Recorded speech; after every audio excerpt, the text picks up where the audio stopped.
بسم الله الرحمن الرحيم. هل أتاك حديث الغاشية؟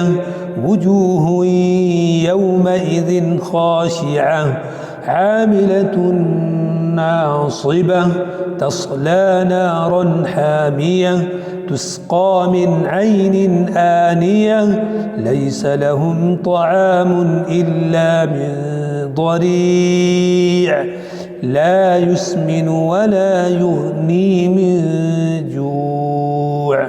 وجوه يومئذ ناعمة لسعيها راضية في جنة عالية لا تسمع فيها لاغية فيها عين جارية فيها سرر مرفوعة وأكواب موضوعة ونمارق مصفوفة وزرابي مبثوثة أفلا ينظرون إلى الإبل كيف خلقت وإلى السماء